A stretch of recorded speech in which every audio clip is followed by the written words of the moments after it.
The following program is hosted by immature, irreverent, obnoxious, and often disgusting young men. Listener discretion is advised. This time on Nude Clan, man flesh, flesh, flesh. Oh, and Joe has an announcement to make. Shall we play a game?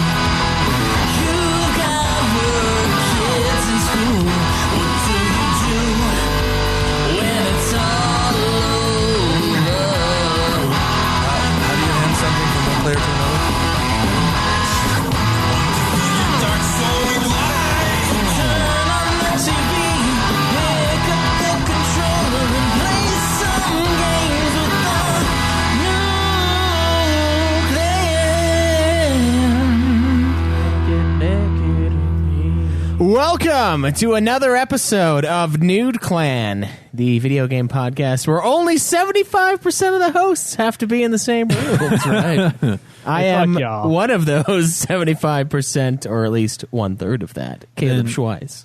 I am Joseph DeGolier.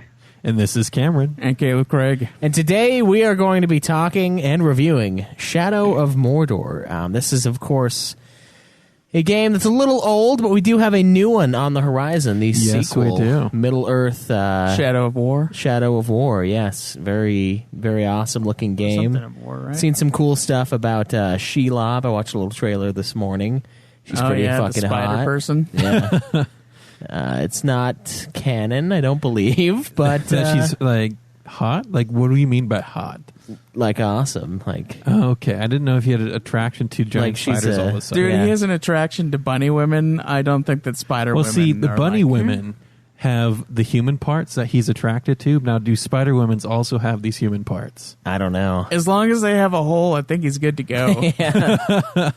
Put it in my thread spinner. He'll be in for a sticky surprise. Yeah, she'll wrap it up for me. Oh, Jesus. But anyway, before we get into any of that shit, what have you guys been playing this week? Are we going in order as in if I was actually sitting at the table right now? We Yes. we have an image of you. We have a stand-in, Joe. Yeah. Oh boy. So Oh you're my to my right. God, you fuckface. Looking at the Twitch right now. You assholes. All right. I actually have played, believe it or not, Final Fantasy 14 Holy pretty shit. consistently throughout this pretty crazy week for myself. On top of that, I also played a little bit of Doom last night. And that was kind of fun. So it was nice actually playing like a game that I really wanted to play. It was a good time. And I put up the difficulty and almost got nowhere in Doom, but I had fun seeing some blood and killing some things and getting killed myself. Nice. How about you, A little Cameron? death just makes the world go round. But this week I've been playing some Shadow of Mordor. I've played a little bit of Battlefield 4. Yeah. Battlefield 4, huh? Yeah, Battlefield 4. Went back. I did go back to Battlefield 4. What for? Back to the future. What for? Just because I wanted to play it on the console, because I've only ever played it on the PC. How did it stack Battlefield up? 4 It's better answer? on the PC by far, in my opinion, because I like to fly the helicopters, and then I got decent at flying helicopters. Not so on the console. Yeah. No, don't have It's a little quite the tough same on the amount of console. skill. And then I've also played a little bit of Pokemon Go again. Went and did one of those raids that you can go do. Well, a whole bunch of friends. You can go to like this gym that has some sort of super Pokemon there, and you all have to take them down as a team. They get a chance to catch a same Pokemon of that type that's extra strong. I didn't catch mine. Oh, lame. Played a little bit of Paragon this just last night as well with the Craig here. Aragon? Paragon. Oh, I thought you were playing like the video game version of that really, really shitty movie. No. It's based on that very, very plagiarized work No. of fiction. No. Okay. Is that the one that the guy was like 14 when he wrote it? Yeah, I mean, Yeah. It is impressive for a 15-year-old. Yeah. It is very impressive for a 15-year-old, but It's Star Wars with dragons. it's a ripoff. And the second one is an even worse ripoff. Wow. It's Well, I the liked book them. Then when that was pointed out, I was like, Jesus, what is Aragon. this?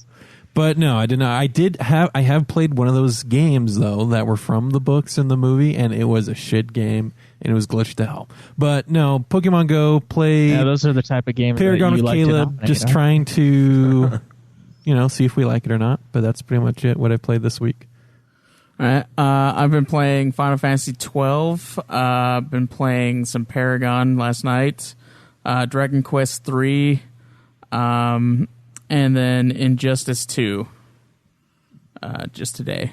Right before Oh yeah, this. fuck, played that too. You played that? I said, Jesus. oh yeah, fuck. Yeah, I dude. played It's that too. we had some rough tournament going on. I played that. Loser That's when you gets boned, like and play the literally. game. Loser gets boned? That Yes. sounds like fun. It's like strip poker. So when you get to the end, then that's the only thing left to do. Yeah. Is it really the only thing left to do? It's the only It's- thing. it's- You the can't only just option. put your clothes back on and walk away. Nope. No. What about you, Schweiss? What have you been playing? Let me think. I've done, I don't know, probably like 15 hours. Hey, guys, give him a second. Let him think. Of Final Fantasy 14, and I have been putting in quite a bit on Final Fantasy 12 as well. A lot, considering I have Final Fantasy 14 in my way, but other than that, and the momentary Injustice 2 today, I've been pretty dead this week as far as amount of games, but the quantity of gaming is certainly not down. We just have a massive MMO in our way, and it's tomorrow. We're doing a 14-hour 14 marathon, and we're gonna Oh my God. we're gonna chunk some God. of that shit. You forgot? Temporarily forgot. Yeah. What time do you want to start It's- that? By the way, Well, I wake up at 5:45 now, Schweiss. So what time do you want to start that? well, if we started it at 6 a.m., we would end at 8. Now, I am going to be. Isn't Sunday your sleeping day? It was, but this Sunday is different. This Sunday is my drink beer and play 14 day because I'm going to get rid of all the beer in my fridge. And he's gonna fall asleep. He's way gonna fall before asleep. 8. It's gonna be 4 hours of 14. I'm like, that still has a ring to it, right? And then 10 hours of me just passed out on the stream, still logged in. Yeah, but so look forward to that tomorrow, guys. It'll be. I think we could start at 6 if you want, Joe. I can wake up early. I would like to give myself an hour, to get ready for the day, and then an hour of cool down, because like we're looking like a 16-hour day. So maybe instead we can start at 7, And then go till 9. 11, or whatever that is. No, It I would can't be, do math. It would be 9 because 12 hours would make it 7 again, and then 2 more would be 8 and 9. Okay. Yeah. So Yeah. anyway, what about? I guess that's everybody, huh? Were you expecting me to say something? Yeah, it sounded like you were going guess. to go off, but Okay. Well, no. well, has anyone beaten a game this week? Joe? We're waiting for you. Here's the problem. I cannot hear the jingles. I can't hear the jingles at all. Well, he just said beat a game, and then we Has anybody wait. beat a game? And on my side, it's just silent. And I'm like, when do I start? You Do I should start just hear now? it spiritually, Joe. You should just Obviously, know by now. I am busy. If you're looking at your Twitch chat, I am so busy right now. Okay, so I can't be distracted by silence. We in gotta your get show. someone to kick that troll off the stream. Yeah. Jeez. Fuck you. All right, I'm not Well- a troll. Okay. I guess nobody's beaten a game then. No, Joe, did you beat a game? Joe. Joe never beats a game. Okay, I beat a game. No. Oh, you did? I did. Yeah, I beat Shadow of Mordor. You fuck. Shadow of Mordor. Didn't Caleb? Didn't you beat 2 games in between this list update? I beat 2 games last time. I think last time Joe couldn't find the paper and was too lazy Yeah. to find it, and so you might have to write those 2 I games down. just did. Oh, okay. Oh, okay. Cool. Did you write Caleb's down too? Did you beat a game last week, Caleb? No. Okay. How about this week? Nope. All right. I'm stuck, man. I'm fucking stuck. So it's a failure week for Yeah. Nude Clan. All right, so that means that Joe is in last place. Cam is sitting at Craig, 13 you can't, that's games. not your job, Craig. I don't fucking care. Or no, it's 12 games. And then Schweiss is at 15 games, and I am currently still King Hog at 18 games. All right, sweet. I'm only 3 behind. You don't have to be so uppity about it. Fuck. Yeah, I do, bitch. It's Be here it's or be his square. his one claim to glory right here. That is true, yeah. That's the one thing Craig can hold above the rest of us. That and his, The most important thing. Well, his impact there- on the scale. Yeah, I was about to say. Scale of the universe. Yeah, sure. Yep. The Cosmic scale. scale. It's working on the same gravitational kind of thing. Yeah. Yeah, Then, if you ever if you ever near Craig, are and the you winner. just- and you just kind of flick some dust in the air, you can watch as it just kind of starts to form a little thing, and then it collapses again. No, so a good Ring of Saturn. good representation of gravity. And what mass does is one time as kids, we all slept on the trampoline with Craig here, and you would always just wake up, just nestled right up against him. That's where you'd be. Well, what I'm thinking is, every time like flies are flying around the room, whenever they get close to Craig, they just flatten and like hit it. Stick on his shirt. No. It'd be they have to flap their little wings extra hard just to go somewhere else. Yeah, to get out of the pole. Yeah. Oh man. All right, you guys can fuck off. Oh, by the I way, know. Craig, happy birthday Oh yeah, that's right. to you. Happy birthday to you. No one gonna join in? Fuck you. Happy birthday, dear Cubby. Oh my god. Happy birthday to you. This would mean more if either one of you was naked right now.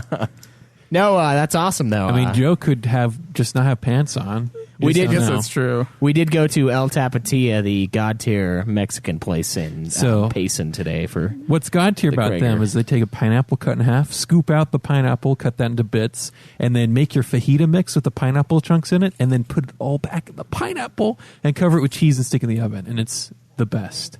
Yeah, it's fucking fantastic. It's so good. It is pretty fucking tasty. I can't deny it. It's so filling though, and we always order way too much. So there's a shitload left over. See, one pineapple is good for 2 people, and we end up ordering 2 pineapples, so it always pineapple left. yeah, because we're probably about 3 One people. pineapple to shove up both asses.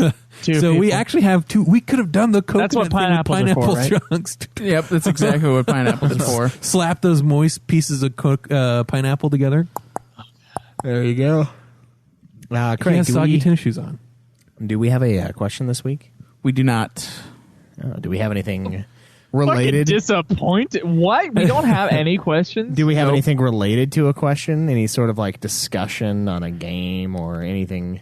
Yeah, anything that we could bring up. On the show about this. There was a vote last time about our Uber game. Sorry, we guys. could, Drinking we could Mountain see Dew. which game won that because All right. it's very unclear and nobody could have possibly guessed the outcome. All right. Well, I've got the vote pulled up here. In last place, he has fallen from the graces due to his negative comments on Final Fantasy X. Caleb Craig's Lies. Injustice 2 with 8 votes. Slightly outdoing that, very slightly, Cameron's Ghost Recon Wildlands By one entry. vote. And by one more vote, Joe's Tekken 7 with 10 votes. Hell yeah. Nier Automata, a clear sweeping victory with over 50% of the vote pool, 29 votes. Thank you. Thank you. I told you I was the hero for you people, and now I have delivered. We did get an interesting question about, or not really a question about, but a point of conversation about Nier Automata. Apparently, you're supposed to beat the game around 3 plus times to truly play through everything. I guess you only get a third of the story each time. However, it is estimated to only be about 20 to 30 hours, even with those 3 playthroughs. So I personally am going to do that at the very least, and the listeners have urged us on the forums to do that as well instead of just going to the credits and calling it good. Because apparently they made this game in a really fucking weird way, and that's the true way to actually get to the end. So, okay, hold on a second. I have here, speaking of forums, evidence to the contrary of Caleb's "there's no questions" there. I see. Let's see. Buying an SNES Classic in the September. We probably did. Yep, we already did that. Criterion Sale and Metal. We already did that. 2017 games. We already did that. Thoughts on the world's largest game collection of 2017? Nope. I don't think we did that, actually. So why are you guys not current with Game of Thrones? Oh, we let's answered talk that about one. that one. And No, we didn't. Tarantino's new movie is about the did. Manson murders. Craig, you're falling, man. Craig, 3 questions, all from Shinru. Lies. These aren't questions. Those are totally questions. They All are right. in the questions for the show area of the forum, and they do end. We all know that Sometimes Craig Shinru's cherry-picks. don't, to be fair, but these ones actually do end in question marks. Craig cherry picks. We All all right. know that. So let's start with why are we not true. current with Game of Thrones? Joe, can you go ahead and read through that one? Yes.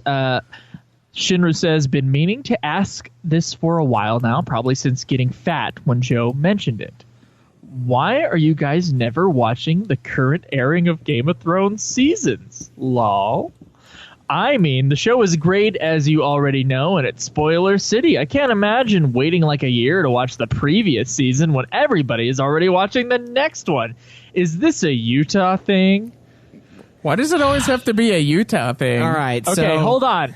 Maybe someone's just listening to Getting Fat like 12 years late. Yeah, Well, there's Maybe that. that's what's going on here. that's Shinru. probably what's going on. There's that, and then there's also the fact that we rewatch this series every year. Every year. So when we talk watch about it. being in season 5 or season 6 or excited to rewatch season 6, rewatch being the key word, we are going to watch it again, but we do an annual watch through of the show to get ready for the new season of the show. So before season 7 aired, we finished almost every episode of season 6 and the other 5 seasons before it. So that means we've watched season 1. So we're 7 current times. as fuck on Game of Thrones is really what it is. And I've done this every year since the show's inception. Yep. And I watch every new one on the week, normally the minute it starts, and I wait till it's done, and then the next year we rewatch the whole series and build it up again. So I've only watched season 6 one time through all the way, but I have 2 more episodes to have watched it twice, and I did watch season 7's premiere. I think I'm the only one here that has, though, unless Craig did. No, I didn't. I don't have HBO. Okay, so I guess will have HBO. I guess we're not current then, according to. We're just 1 episode behind. Just That don't can be have. remedied. We just don't have. Did we HBO. never like freak out about like season 6 episode 5 or season 6 episode 8 or 9 or 10? It's all season 6. I feel like I freaked out about a few things on. Yeah. Did we never say anything? Were we not like hold the door?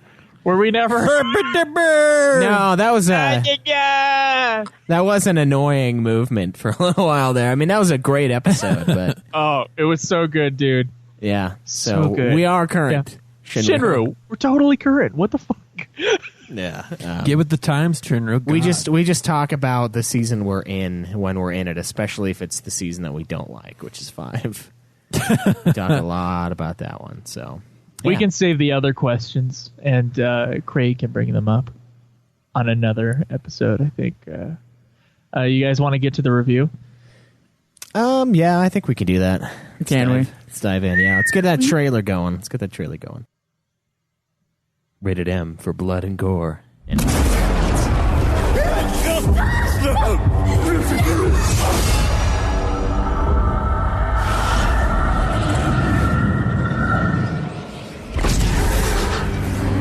Am I dead? You are banished from death. A curse binds us together. Who are you?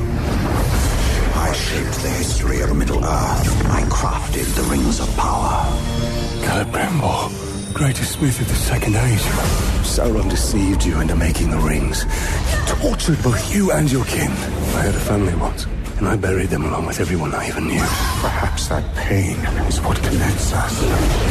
Very soon, the Dark Lord and his army will march all over Mordor. I have seen Sauron's sons. They bring much suffering. Can the curse be broken? Destroy the Black Hand and his followers and claim Mordor. How? How do I do this? Your power. What do you know of the Black Hand? It's not about rules. Come close if you want the Black Hand. What would you know that all these other dead orcs didn't? Come this way. I do not trust him. We're lucky to have you. Don't be blinded by your emotions. I'll have your guts. Where are the servants of the Dark Lord? Kill him!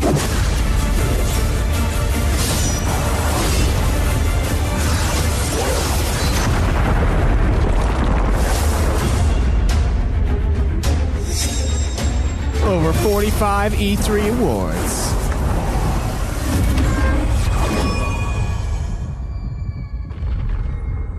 All right, so Middle Earth, Shadow of Mordor is an open-world action role-playing video game developed by Monolith Productions and published by Warner Bros. Interactive. The Monolith you guys might know from the Fear series, but I didn't fucking play Fear, so I didn't either. I don't know. I think I have Fear 3, but I've never played it. Yeah, apparently they were the same company, so they've made I was too afraid. one other. Yeah, they made one other series that I've heard of, and that's about it. Everything else looked kind of, I don't know, random. The names were very strange. This would actually be their first game, their first entry into third-person open-world style of games, and the core mechanics were built from scratch, but obviously, to anyone who has played the Batman Arkham series, very heavily borrowed from that style of combat, and I would say that style of stealth as well. I guess Monolith has been cited as stating that Rocksteady's games are a great example of how to handle a licensed title. One of the game's signature features, the Nemesis system, was put in place to make the orcs stand out. Now, what the Nemesis system is when you get killed by an orc, or an orc survives an attack that you were a part of, or anything like that, they have a chance to get promoted to an orc captain, or an Uruk captain, I guess, in the game sense. And what they wanted to do, they wanted to give the orcs and the Uruks a little bit more personality in the game, rather than just being mindless drones like it kind of seems like they could be, because there are just so many of them. They made it... Yeah.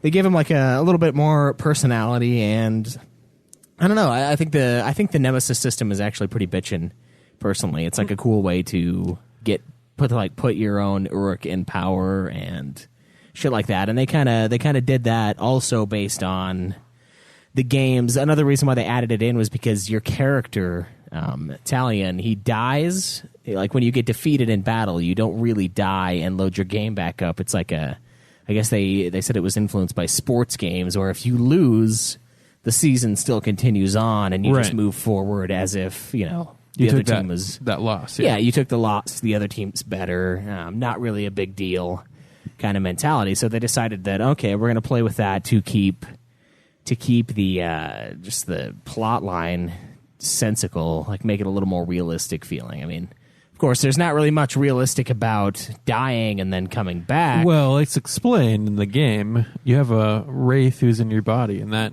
you die, but then you come right back. Yeah. So the game was in development for about 3 years apparently, and it began in late 2011. So they put a lot of time and a lot of effort into this bad boy. They had a pretty good team of workers, and of course they had Lord of the Rings in the name. That was the main thing that made me want to play it, to be honest. Otherwise, it just looks like Lord of the Rings. Yes, it just looks like a open world game, which I've played so fucking many of lately.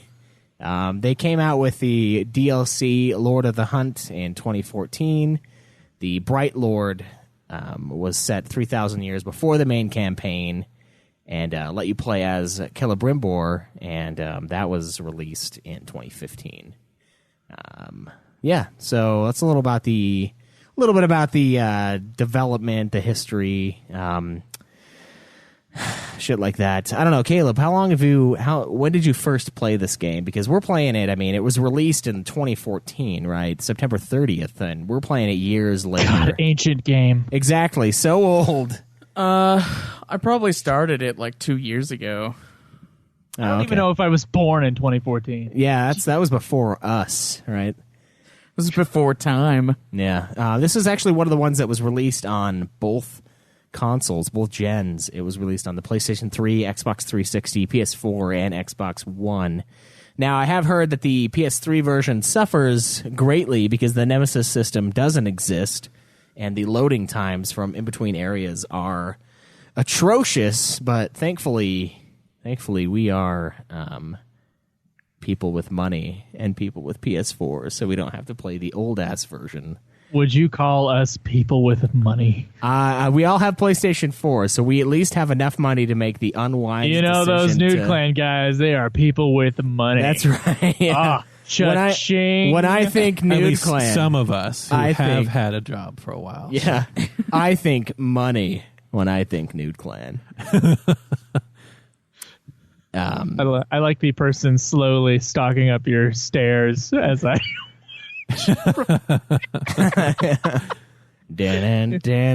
you guys who are listening to the podcast version, you're really missing out on the Twitch here. It's I've never been able to just watch the Twitch before, and I'm proud to say that right now I get to see these gentlemen review live on Twitch Shadow of Mordor. Yeah, it is quite impressive. We totally forgot to plug everything. Do you love to watch your lovely avatar we have up here for you as well? Not a big fan of it, but you know. That's rude to me as the artist of that piece. Hey, I did a shitload of Photoshop on that piece as well. Are you saying that you won't release a picture without a shitload of Photoshop? I wanted to make it look like an old photo, so I made it look like all 70s and the color is kind of faded, and I don't mind. I don't think I did a bad job considering the camera we're using. Anyway, I don't know if our audience has actually caught the fact that I am doing this over Skype, but maybe it sounds like Skype, so maybe I should shut the fuck up. Maybe, yeah. So the game's setting, it takes place Review the game. It takes place in the 60-year gap between the events of The Hobbit and The Lord of the Rings. The family of Talion, our main protagonist here, a ranger of Gondor who is responsible for guarding the Black Gate of Mordor, is killed by the armies of Sauron. But Talion is revived with wraith-like abilities and heads to Mordor to fuck him up and get his revenge. Mordor is not yet a barren wasteland in this story. The player will encounter Gollum, which is sweet, and Talion discovers that the wraith who revived him is Celebrimbor, the greatest elven smith master of the Second Age, who also seeks revenge against Sauron, which is odd because their stories are basically the same. It's really bizarre. They get their families I think that's killed. the point. Yeah, it is. It kind of gives them the ability to be one, which sounds really gay, but it's not. To become one. Yeah. What is that from? I don't know. It sounds really familiar. So yeah, Talion serves with a garrison at the Black Gate of Mordor. It's attacked by Sauron. They basically kill his family, ritually sacrifice them in front of him by the Black Hand in an attempt to summon into himself the elf lord Celebrimbor. Celebrimbor actually ends up going into Talion instead, which prevents him with dying alongside his family. So throughout the entire game, Talion is like really pissed off because he can't really be killed. He just basically keeps getting back up, keeps getting resurrected over and over again. He's immortal at this point in the game. Right off the bat. So throughout the journey, Talion and Celebrimbor encounter Gollum multiple times, who's wandering through Mordor in search of the ring, of course. Gollum possesses the ability to see and speak with Celebrimbor due to his prior contact with the ring, and pledges to help him, and he also gives him the nickname of Bright Master. Hoping that Celebrimbor will lead him to the ring, Gollum leads them to relics of his past, each which restore parts of his lost memories. So Celebrimbor has been dead for a little while, it seems, or at least he doesn't remember jack shit. Yeah, just 3,000 years at least. A couple days at the very least. Look, you don't know how much. At the very least, You don't know how much You don't know how much memory you lose each day you're dead, Caleb. No one can know that. So anyway, he's been dead for a long time, and you're running around, and the thing that makes this an open world game, one of the like key components is a giant object that you have to climb to then scan the area around you to know where everything's located. And those are in this game they're like giant tower forges. Forge towers. Yeah, and That's what they're called. And you smack it with your hammer. It sounds just as awesome as it is. You smack the ghost anvil with the ghost hammer. Yeah, and it rings true and brings brightness to the land. That's right. And Celebrimbor remembers that super region. Gay. Yeah. Super. Yeah, so Smack it with a hammer. So Celebrimbor actually assisted Sauron in forging. Celebrimbor. Did he Celebrimbor? Do we celebrate Celebrimbor? No, he went celibate. Celery? He went celibate. If I read his that family died in a book, I would have read it Celebrimbor. But since it was pronounced several times in the game, it was Celebrimbor. Because you can't pronounce words without help anymore. Celebrimbor. Yeah. Fuck, I called Nynaeve from Wheel of Time Nynaeve. Yeah, I have no idea where you were pulling that out of your ass. When I was reading Game of Thrones, I wanted to pronounce Daenerys Daeners. What the Daeners! That's a good name. I don't think I've ever fucked up a name in there. Of course, I watched the show first. So that's Well, there you go. Right. There you go. Caleb, you never fuck up anything that you read. Ever. That's right, yeah. not even high fantasy bullshit. I have it all perfect. Like a concerto. I didn't mess that up. That's not what it was. Yeah, no, it wasn't concerto. I remembered it. No. It was just concerto. No, it wasn't. No form of fag would say that on the show. And what it was Philharmonic. It was Philharmonic. It was Philharmonic Orchestra. That's what it was. I fucked up Philharmonic. Up both. No, we've never said. Pisses me off. This is the first time the word, whatever word you just said that wasn't Philharmonic, concerto has been used. Concerto, where you were reading something and it was concerto. I don't remember that at all. Oh, you're gonna have to. Shinru will know. All right, Shinru will know. Shinru, look back at all the episodes of all the shows. Go on a hunt. Rewatch every single one. Right. Go on a hunt. He doesn't watch them. Shinru Greg will find the truth. truth. You know, he only has to listen to them probably at like ×4 speed. It's okay. Celebrimbor. So yeah, he gradually remembers how Sauron, disguised as Anatar, who's the Lord of Gifts, deceived him into forging the Rings of Power. He ultimately assisted Sauron in forging the One Ring, but the Lord of Gimps? The Lord of Gifts. Oh, okay. but was able to steal the ring from Sauron. He proclaimed himself the Bright Lord of Mordor and raised an army of orcs against Sauron. However, the ring ultimately betrayed Celebrimbor and returned to Sauron. That's kind of a cool cutscene when we see that. It's just like in the main lore where the ring is just like has a thought process of its own. I think that's always really cool. It's got its like own character arc. I don't know. What? I can't get Lord of Gimps into my head. Yeah. Lord of Gimps. I'm just thinking, Ranger, and he's coming out. Ranger. Man flesh, and he's just coming in on a fucking wheelchair. Yeah. Man flesh. And he's got a gimp suit on, too. The only thing you can see is his mouth and his eyes. Fucking nothing but leather. Oh, man. Flesh. And he tries to swipe at you with a giant dildo, too. Ching! Lord of Gimps, it's too good. Yeah. Sorry about that. He's got a ball gag in his mouth. Oh, Jesus. Yeah, that would be sweet. Oh, man. Jesus has nothing. Yeah. So he proclaimed himself the Bright Lord of Mordor, raised an army of orcs. The ring betrayed him, fucked him over. Yeah. We meet up with a couple other people. We fight some dudes. The final boss, basically throughout the story, your guy is seeking revenge on the Black Hand because he fucked your family. So that's like the whole point of Talion's existence.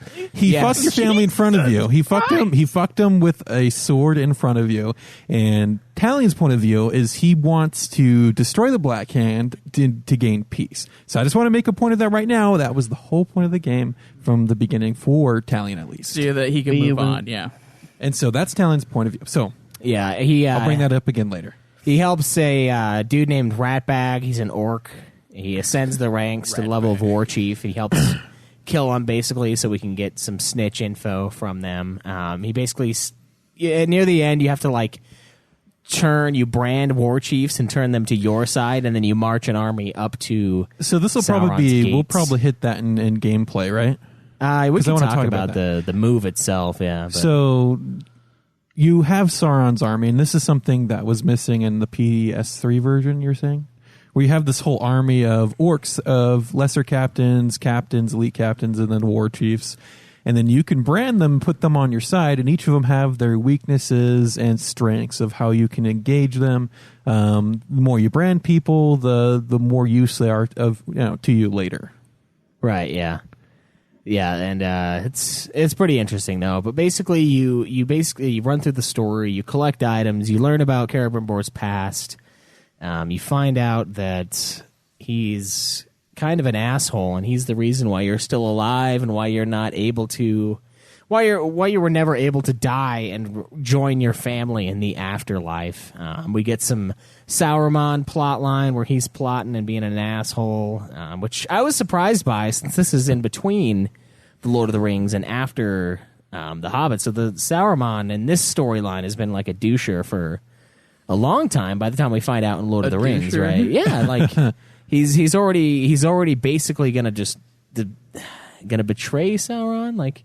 Because he's already building his army, and he's like, "No, we can win, dude. We don't need Sauron." But so I don't know. There's a little bit of conflicting story, at least in my opinion. There, if you join me, we can beat Sauron. Yeah, basically.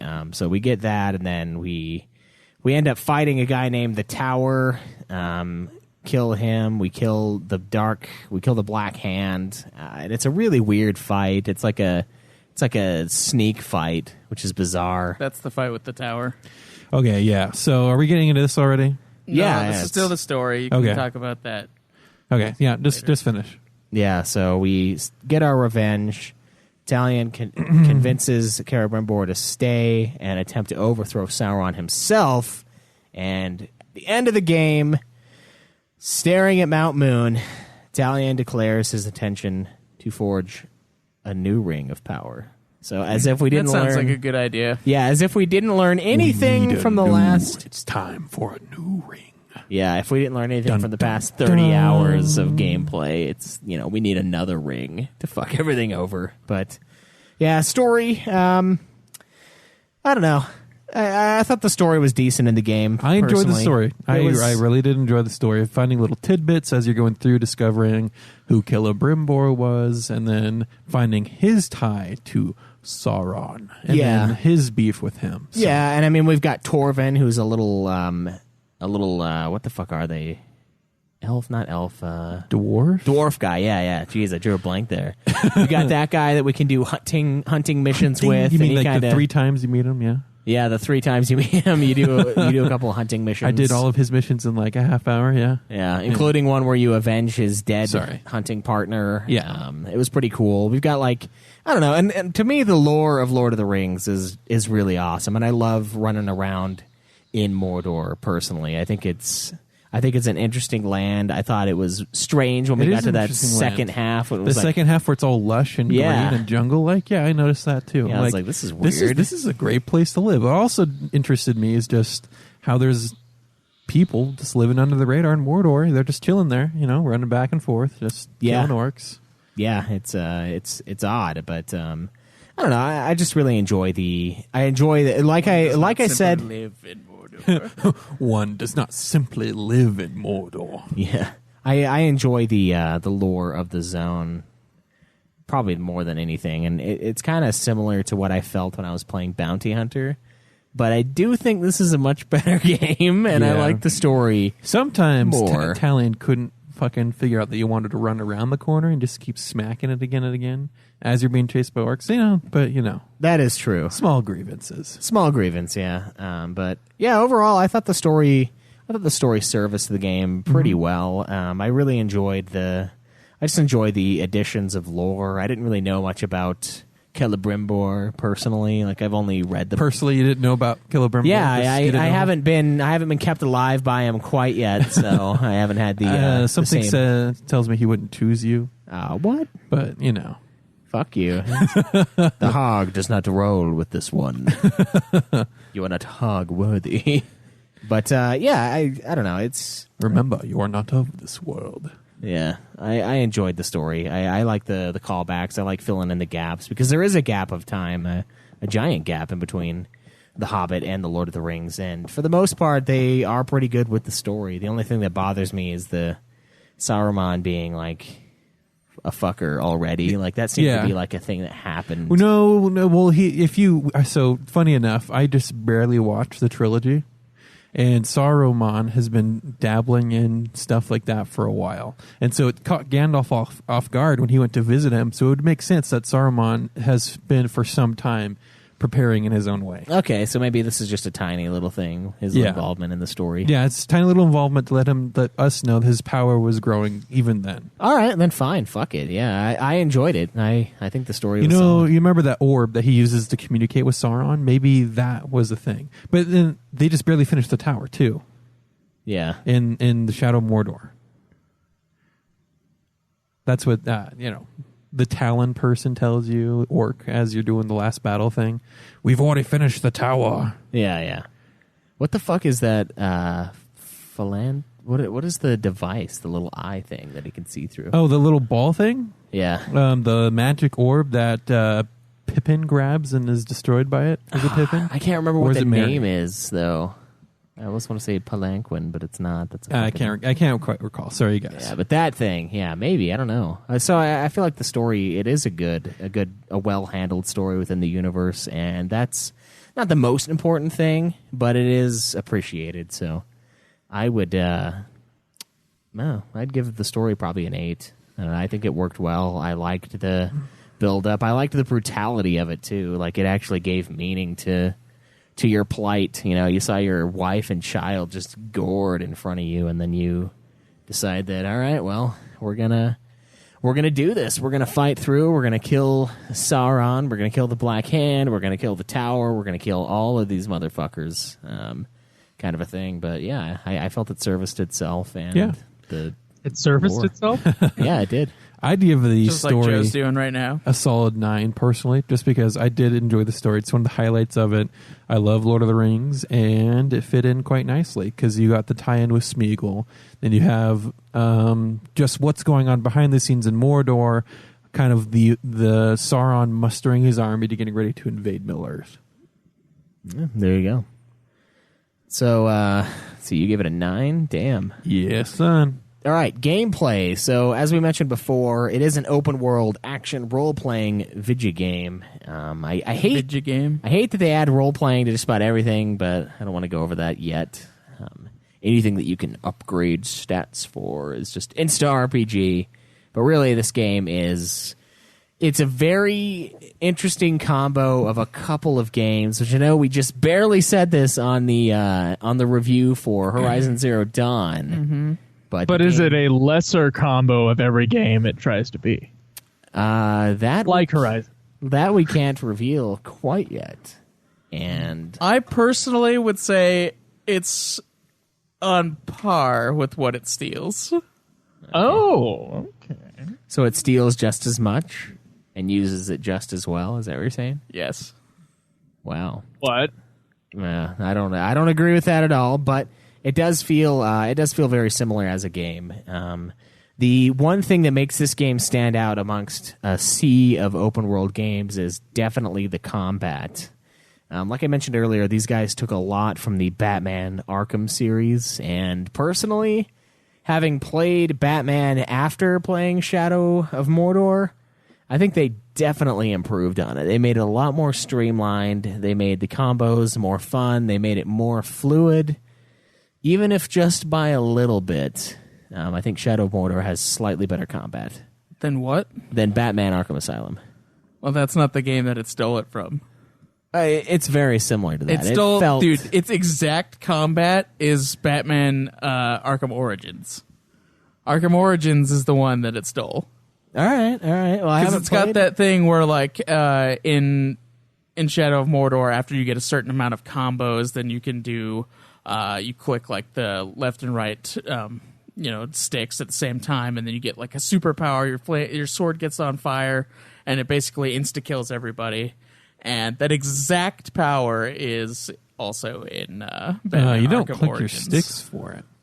What? You don't click your sticks for his execution stuff. It's a combination of the buttons on the controller pad. No. He gets a ability called the Flame of Ardor or something like that, and his sword gets a Flame of Ardor. Well, you do that, and for 20 seconds you can do pure execution moves. Yeah, and everybody just dies. Yeah, and that's basically what it is in Batman.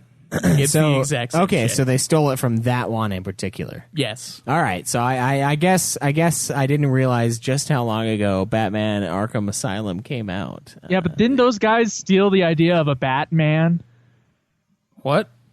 The guys who made Batman Arkham Asylum, didn't they steal the idea of a Batman? No. I think they... No? Did they invent it? Did they invent Batman?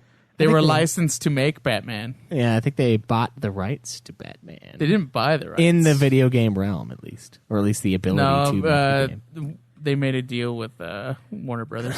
Whatever, Craig. What the fuck? We all know Christopher Nolan invented Batman, Craig. That is not true. We all know Bob that. Kane and Bill Finger. Okay, we're not talking about someone putting his finger in Christopher Nolan's Bane, okay? Christopher Nolan did not invent Batman. All right. What? Wait, I'm going to look this up on Wikipedia. This is flooring me. I am stunned. Yeah. Well, Are you also stunned by the fact that a Batman movie came out in the 40s? 2040s? How do you know that, Craig? Jesus. Fuck you. So yeah, the combat is super fluid. We have a couple weapon choices. Who's Bill Fuckfinger? Sorry, the connection's not very good. That is what you said, right? No. Go fuck yourself. All right.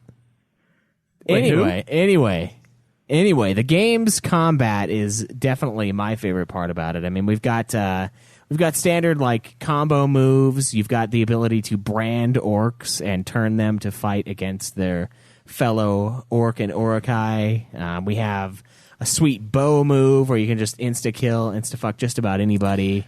Combat's great. Go ahead. No, I was just going to say, to me, it did feel a little bit like Assassin's Creed. Yeah. Just running over the old elf ruins and through the scenery. It did feel a little bit like Assassin's Creed. The climbing and like the assassinating from pretty much any angle is definitely Assassin's Creed, but like the stealth, like everything about the stealth and the actual physical combat is like all Batman. Yeah.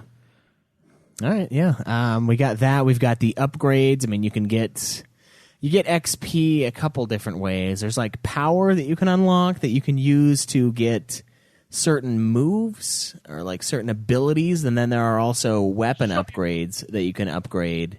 You can use by getting a different set of experience, and one of them you get from like disrupting Sauron's army. You can like go to a feast that one of the captains is holding to like gather supporters for his cause, and you can go fuck him up and basically ruin his day and kind of get points and power points for that to use as upgrades, and then also the XP that you get from doing missions and collecting the million collectibles throughout the game as well. In the last area where you do have to brand all the war chiefs so they're on your side, to get a war chief to come out, you generally have to do a thing where he then is called out by that. You kill his followers or you do a certain thing, then the war chief arrives. Now, I had the one last war chief, and what I did is I sent one other war chief against him as to start a riot, so where two war chiefs fight each other. Yeah. The funny thing is that I had the war chief sent against him. He was on my side, and all of his bodyguards. He had 3, and the war chief I had him go right against also had 3 bodyguards, which I had turned as well. And so it was 6 of us against the one war chief, and he was just destroyed in seconds. He didn't have a chance. Yeah, the gameplay and shit like that is really awesome. Like that was super fun to me to do that, because what I also had done with that guy is that his bodyguard was stronger than him, and so I wanted him to die so his strongest bodyguard would take his place. So I could just scheme to have the strongest Urukai on my side. Oh yeah, when you go storm the gates. Yeah, nice. Yeah, and it helped. Yeah, there are a bunch of in combat moves you can use. My favorite's definitely the combat brand. And just turn a bunch of people against If you're him. getting, a mob of 20 Uruks at the beginning is really kind of hard to deal with. But once you have that combat brand, you're turning a few of them on your side, and it's just enough of a distraction that it's yours. Yeah, you kill them. One thing when I got surrounded, I liked using the Wraith Flash move. Wraith Flash was good to get you some people away from you.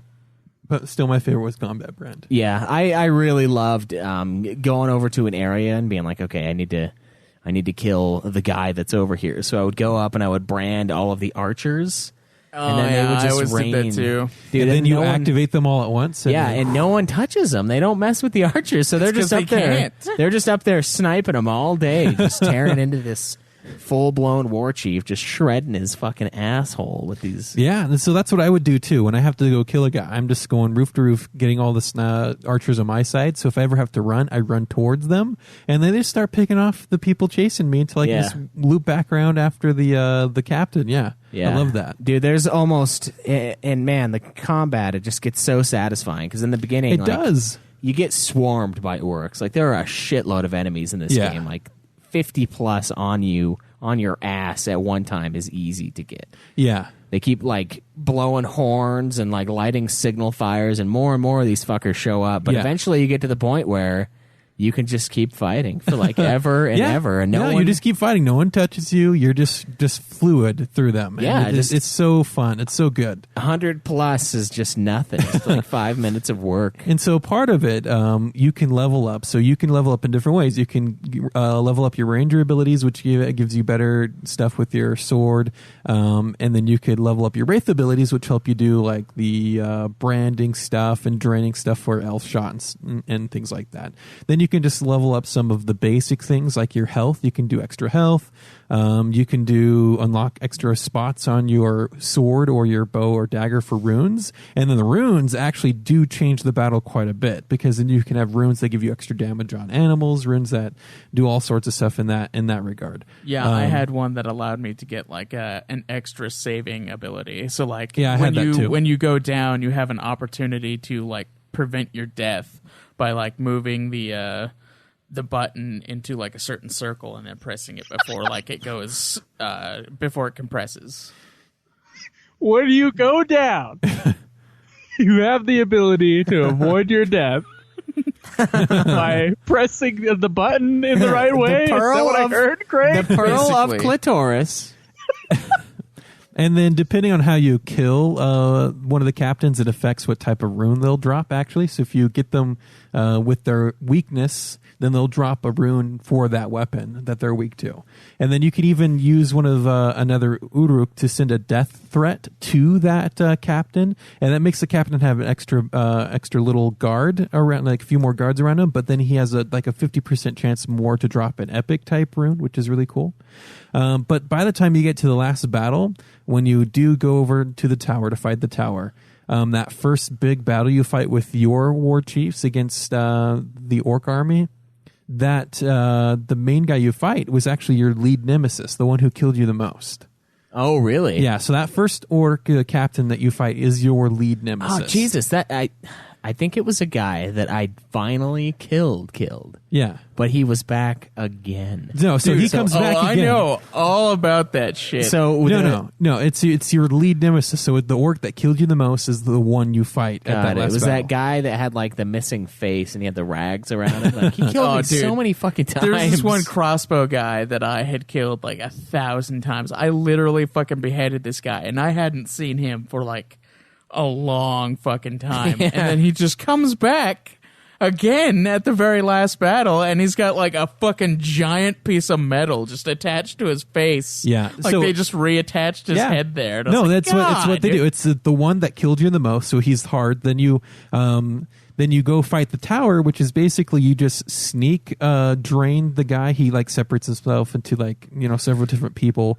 Then you sneak drain him. That was cool. And then you go fight. Then you have to go fight the Black Hand. So now this is the guy that you've been building up to this whole time. The one you've been building up your seal to, right? This is it. This is the guy. And then you go fight another couple of orc armies to get to him. Then you finally get to him, and you're ready for this final boss battle. But then, can I give spoilers on this one? It's old enough, right? Yeah. And so then the Black Hand basically cuts his own throat to pull out Celebrimbor from you, to absorb Celebrimbor into himself, to turn himself into Sauron, to give Sauron a physical presence. Yeah, it's because the Black Hand And puss. it turns the final battle of the game into a QuickTime event. Now, I don't like having final battles being a QuickTime event, because you spent this whole game leveling up, planning on how you're going to fight the last boss, and just have it turn into a QuickTime event. It's just so not satisfying to me at all. I kind of get what you're saying, where you would like to have some kind of epic battle. Yep. But at the same time, the game is more stealth-based than really anything else. And the final battle with the tower, who leads basically all the Uruk, is a stealth battle, and it's really cool. It is was a cool lead up into the final battle, but in and of itself was not a final battle. So I would disagree. If you got to fight the Sauron character, like actually use some of your moves on him to get him to a certain hit point level and then turn it into a quick time event, yeah, fine. No, it was just once you get to the Black Hand, the game's over. You just press a button when the prompt comes up and it's done. I just don't like that. I don't. Yeah, that's fair. I don't know.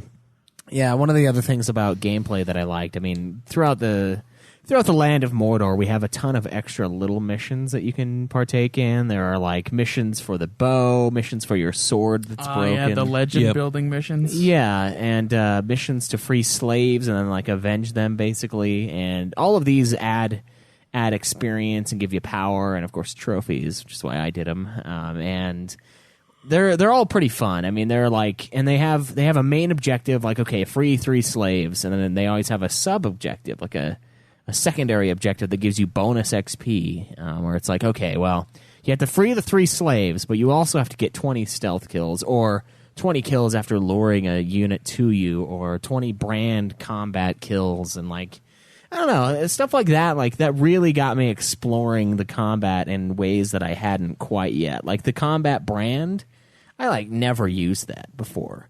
And then I got a mission that told me you need 10 of them, and I'm like, okay, let's figure out how to do this. I figured out how to do it, and now I use it all the fucking time, kind of a thing. What were you going to say?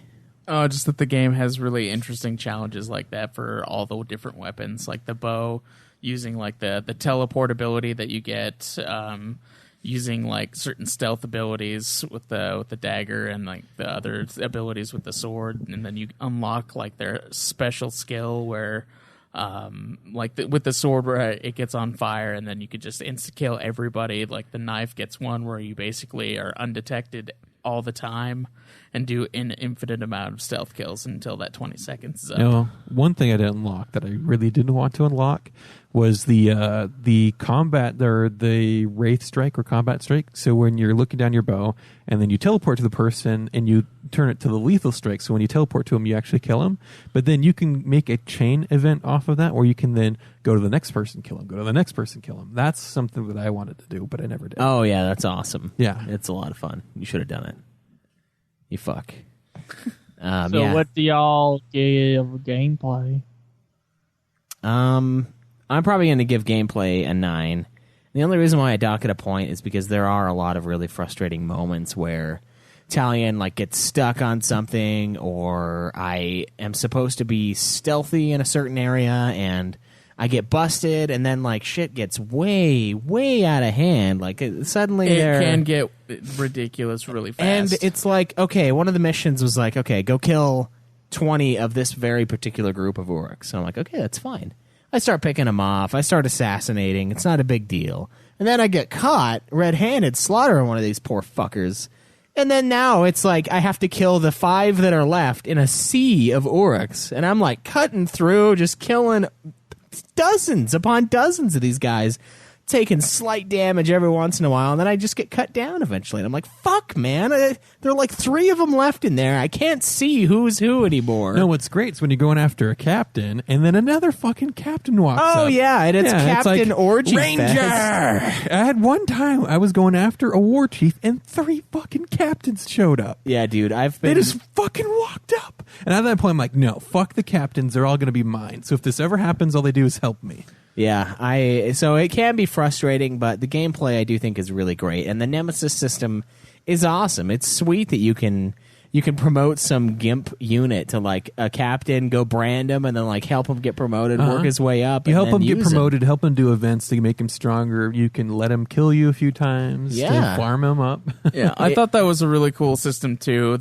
I think the only thing that really bothered me about the Nemesis system is that it also allowed for like dudes that you've killed to come back. Yeah. And they come back at the same strength that you killed them or stronger.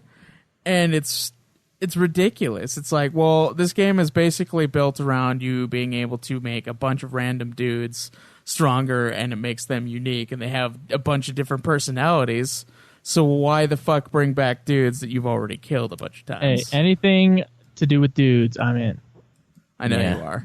Well, Caleb, what would you give? What would you give story for this game then? Since you just barely recently finished it off as well. For story, yeah. Let's tag you on as the second opinion for the episode. I'd probably give it an 8 for story. Okay. What would you do? What would you do for gameplay then? Because it's probably a little fresher since the gameplay obviously just gets better. For gameplay, I'd probably give it an 8 as well. I really enjoyed a lot of it, but like, there's no, I don't know. It's kind of a grind most of the time, and there's not really. You just gotta go get the Uruks a lot. You just fucking like kill them, they come back, and if you fuck up, then it fucks up the entire thing. Like, you have to go brand the war chiefs, and if you accidentally kill them, then you're fucked. And then if you accidentally like let them run away, then you're fucked. It's the fact that they can just run off when they're like an inch away from you is fucking retarded. I watched one just disappear as it was hot on his trail. That made me quite mad. Because it's so close. There's certain things like that that's just ridiculous. Like but I mean, I do really like the fact that you can use their fears against them. Like, they have the Morgai flies, the Caragors, the big brute dudes. Yeah, like all that stuff is really fucking. So yeah, they had their own fears. My favorite one though was fear of the Grave Walker. So whenever I showed up, he ran away. Didn't have to fight him at all. So I just ran over and tackled him to the ground and dominated him right away. Dude, you're such a bitch, man. I never had that. Nobody was ever afraid of me. Maybe you just gotta be badass, Caleb. If you're not badass enough, they're not gonna be afraid of you. Yeah, no one's afraid of the Kregert. Well, nobody was afraid of the Schweiss either. That's true, but still. Fear of the Grave Walker. That was the best fear in my opinion. All I have to do is show up and he runs away. It's awesome. Yeah, that's ridiculous, dude. What kind of captain fears you? That's like against his. Well, that's probably good because I dominated the rest of them. So I guess that's fair. Yeah, he's like, oh shit. I am what they should be afraid of. Yeah, that's. So what would you give gameplay, Cam? Oh man, gameplay.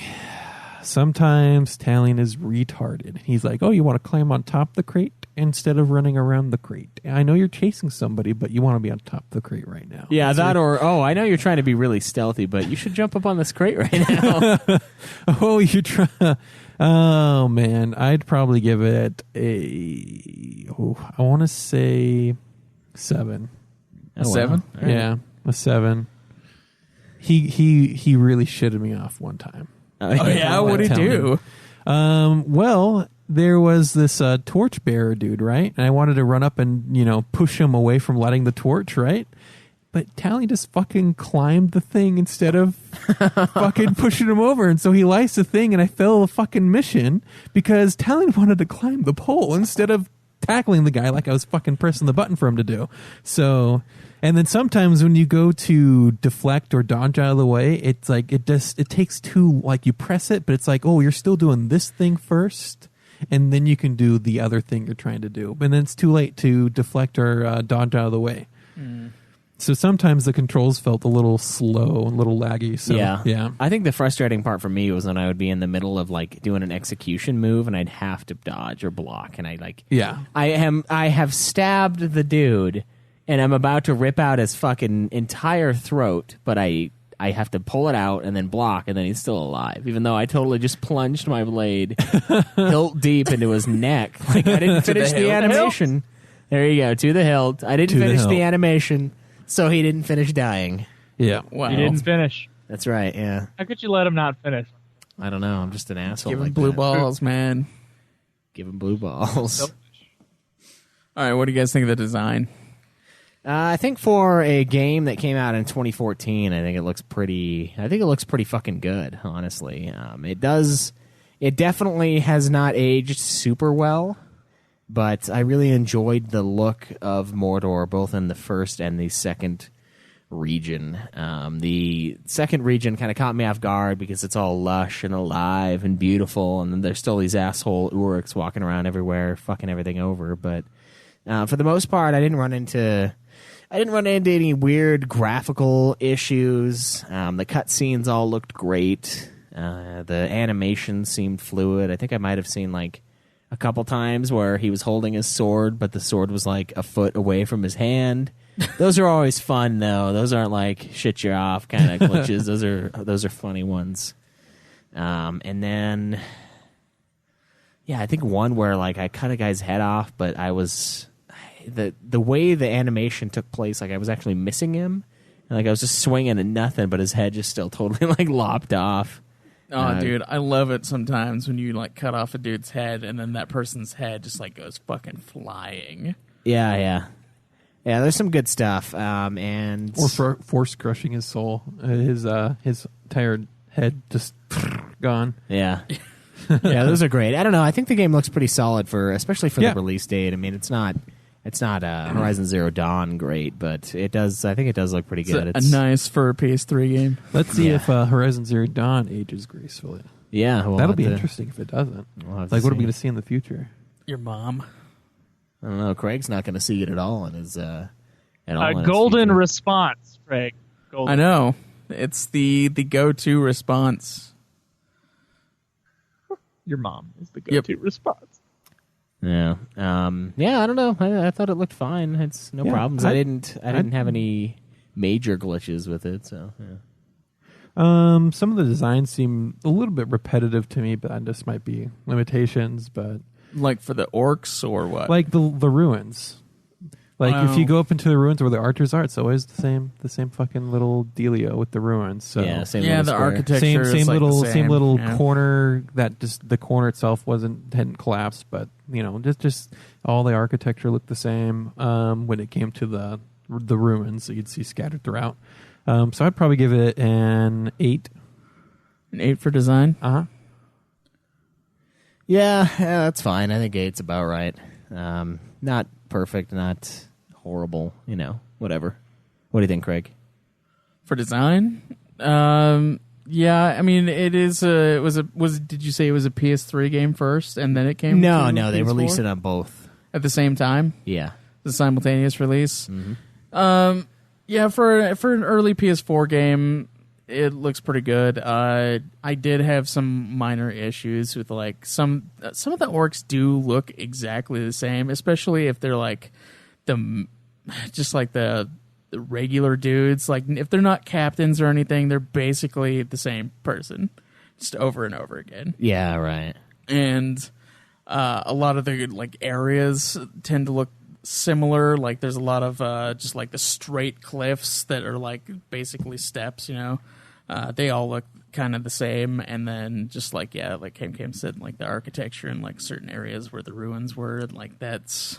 They had a lot of repetitive stuff going on. Yeah, and it's weird because the map isn't like that big, really. So I don't know. It's not as big as some games, but you can walk for most of it and get across from one edge to the other pretty quickly. So it is kind of disappointing when shit looks the same. Yeah, but I didn't have too many problems beyond that, so I'd give it an 8 as well. All right, sound. Well, of course, we have the Lord of the Rings soundtrack placed in Straight here. up? So, Really? not necessarily straight up. It's really close. But, yeah. Is it like a a composer trying to make it sound like Yeah, dude, it's Lord of the Rings? basically like Bounty Hunter, where they tried to make it sound exactly like John Williams. It's basically like that. All right. Yeah, But not as shitty of a game from what you guys have been talking. No, it's already got more of a score than Bounty Hunter, I think. Because of you guys fucking trashing it. Telling the truth. Oh, you're saying that like you were fawning over Bounty Hunter before, Schweiss. Look, I look back at Bounty Hunter with fond memories. No, you don't. Don't fucking lie to us. Piece of shit. What is wrong with you? Jesus, dude. Look, it's man, a terrible It game. aged like fine wine in my mind. And so is Armored Core 4 Answer. That is a bad game. You shat on it too in that review. You weren't like, oh, come on, guys. You're being too hard on it. No. No. Not with that 1 frame a second bullshit level. I'm just waiting for Joe's mom to burst in the room and say, Joe, watch your language. They're in Montana. My God. Yeah, I feel like the music, the soundtrack does capture the Lord of the Rings feel. It's, I don't know, I think it's very fitting. I don't think it ever comes out of nowhere and like surprises me. It just adds to the overall mood. That music surprised me. Yeah, yeah, none of that. Quicker than that. Can't listen here, right? But yeah, I don't know. The sound was fine. The voice acting I felt was good, but there weren't very many. Crave Walker. There weren't very many voice actors necessarily, so I do think they did a pretty good job. I feel like there were like just 4 dudes like For the attempting different orcs? voices for the orcs. Yeah. So another thing about the orcs, So they though, could have hired us. that might have been funny. It might be funny to you guys. Is that each orc has like his own title, like it's some so and so the fearmonger, so and so this. So my orcs that I fought was like Orbul the poet, so and so the literate, so and so the friendly. Are you serious? So and so the sickly. Yeah. No wonder they feared you. They were fucking pussies. Yeah, they're like straight out of Berkeley. Jeez. Straight out of Berkeley. I'm just telling you. The orcs I fought against were intelligent people. That's what I'm going for. Intelligent but weak as fuck. Yeah. Yeah, and they feared you because why wouldn't they? Oh man. Yeah, and then they'd say things like, "I'll spare you if you have a remedy." Yeah. Yeah, the sickly dude told me that as he went, because they all have their own line that they'll say, depending on what type of orc they are. And so the sickly would tell me, "I'd spare you if you have a remedy." And it's like, and the other guy's like, "If you do this for me, I'll be merciful." Yeah, I had another guy who was so and so the merciful. Wow. Yeah, so I had the poet, the literate, the sickly, the friendly, and the merciful. That's were all of fucking my main bullshit orcs. is what that is. Like, what the fuck? What'd you get, like the weekend warriors? Like not the regular shift of Mordor? Yeah, dude, like half of played? my dudes were like the gutter and the marauder and shit like that. Yeah, and when you entered your Wraith mode, which is where you can like have this extra vision, you could click R3 on them and it would like zoom up to them and be like, Bolok. And it would say their name and it would show their weaknesses and shit like that. And that was If you really know cool. their weaknesses, yeah. Yeah, if you know. Because you have to gain intel. With certain people have extra intel, and if you go interrogate them, you can find out what they're, what people are weak to by interrogating that guy. Yeah, I didn't do that too much. I just killed them. So like I just I'll find out what you're weak to when I'm fighting you. yeah, pretty much. Pretty much. I did that once, and I let out a Karagor, and he's like, "I hate Karagors," and got super strong. So yeah, the hatred, the hatred shit pisses me off. Oh, another guy. I set a dude on fucking fire, and he's like, hatred of burns, and then like his buddy was like, hatred of his master getting hurt. And I was like, what the fuck? Hatred of master's pain. Yeah, You're like, fuck this. That's not okay. So I had someone on my team who had his bodyguard when he was fighting, and his hatred was hatred of his bodyguard being hurt, and so he went Hulk mode, but against the other orcs and not against me, so that was good. No, but I hated the guy who was combat proficient or whatever, like combat mastery, use, like, the and so combos on I him. could not do any damage to him. So what I did is I quit that mission and went right back in and just stealth branded him. That was over. Cameron, I want some more clarity on this. What Hulk was he? Was he the Eric Bana Hulk? He was a Avengers Hulk. So who was the Hulk This on is the the Hulk TV giant show? Hulk. Who was the Hulk on the TV show who was just painted green? Oh, I don't know. Does anybody watch that show? That was the 70s Hulk. Yeah, so he's the 70s Hulk because it's just an orc. It's Lou Ferrigno, is that right? Yeah. He's the 70s Hulk. Okay. Yeah. Cheesy Hulk. Yeah, cheesy Hulk because he doesn't actually change size. He just got more powerful. That's He's it. just green. Yeah, they just painted him green. Wow. Okay. Okay. Yeah. I don't know. Sound was good. The voice acting there, I could tell there weren't that many people, but I do think they did a pretty good job. Some of those orcs, like, they really went for it for some of their voices and, like, really fucking hamming it up, but it was good. Yeah, like that rat bag. Yeah, Rat Bag was intense. Well, he was actually a character, so of course he had to have his own voice actor. Yeah. Yeah, I guess that's true. Yeah. I don't know. For overall, I think sound, I'd probably give like a... I don't know. I'd give it like a 7. It's not perfect. The music is kind of recycled, but yeah, fuck it. Lord of the Gimp started out as Skog the Legless. Yeah. Took my legs, did ya? I'll just have to take yours instead. And he blocks your sword with a crutch. He's Ranger. He's got that fucking crutch, and then he gets out of the wheelchair, and then just fucking like Has one of those fucking walkers and is like stabbing at somebody with it. there you go, yeah. Oh man. Gimp work. That's good, man. What do you do for sound? What do you think, Kevin? I'd probably give sound an 8. All right. Because you have to take into account also the sound of combat. The sounds of Mordor in general, and it was good. Sounded very Doom-like. Sounded Doom-like. What, so Another game that rips off. yeah, rips off Doom. It It does sounds not awesome. Does not rip off Doom. All right, what about replayability? For me, I'd give replayability probably an 8 as well, just because there was a lot of stuff I skipped over. Sorry, guys, my ringer was on. Didn't notice until you made it apparent. Yeah. You guys just randomly listen to some Metallica. It's okay. So I'd give it an 8 just because I do have some desire to go back in to actually do some of the things I didn't do. Maybe even possibly get the trophies for it. So Yeah, this is a game that I do plan on getting the platinum for. I think I have like 5 trophies left. One of them is to get a regular guy up to a what the fuck is the max one? A war chief. So like have a regular dude kill me. The dude below captains. Yeah, no, a regular guy, and then get him so to a the dude below captain, captain. get that guy to a captain, like advanced captain, bring him all the way up to a war chief, and then kill him myself. I have one for doing the, I think the hunting missions. I still have like one more. I have to kill like a queen wraith or something like that, and then a couple more. But I do intend on going back when I get some free time. But you mean one of those ghouls? Yeah, the queen. I was going to ghoul. say wraith. Yeah, not wraith. Sorry, Queen wraith. Huh. Yeah. I never ran into that enemy. No, they're all men. Men rule this world, right? So, yeah, the wraiths of the ring dudes. Ring wraiths? Yeah, none of them in this game. Not really, anyway. That was kind of disappointing, but fuck it.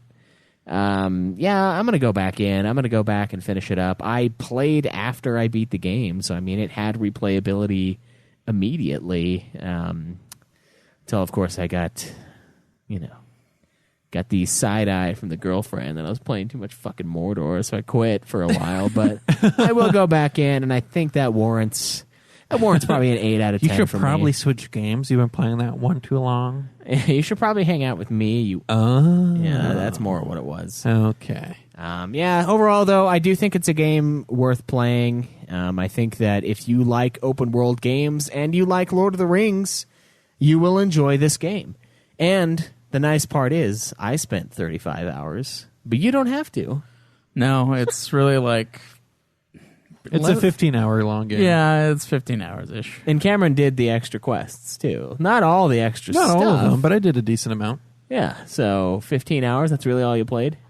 I think I looked on how long to beat in 15 hours is just main story. Oh, okay. Yeah. Yeah, not a long game. I bet you could probably even knock it out earlier than that if you're familiar with the genre, which if you've played a game in the last 5 years, you probably are. The story is not really that long. It's entirely just like gameplay stuff. So you have to go, like the main quest is to go get the war chiefs. Yeah. So if you're fast enough to brand the fuck out of all 5 of them, then you just beat the game right there. So you could probably speedrun that thing crazy quick. I had enough time to actually execute my plan to kill one of the war chiefs to replace him with a powerful bodyguard who's stronger than him. I could have done that, but I didn't. But I would have had time to do it. So Yeah, I don't know. I think it's a game worth playing, and I don't know, I really love the Lord of the Rings universe. I love the lore, the stories, I don't know, just the feel of it, the overall evilness of Mordor. So if you're into that, play this.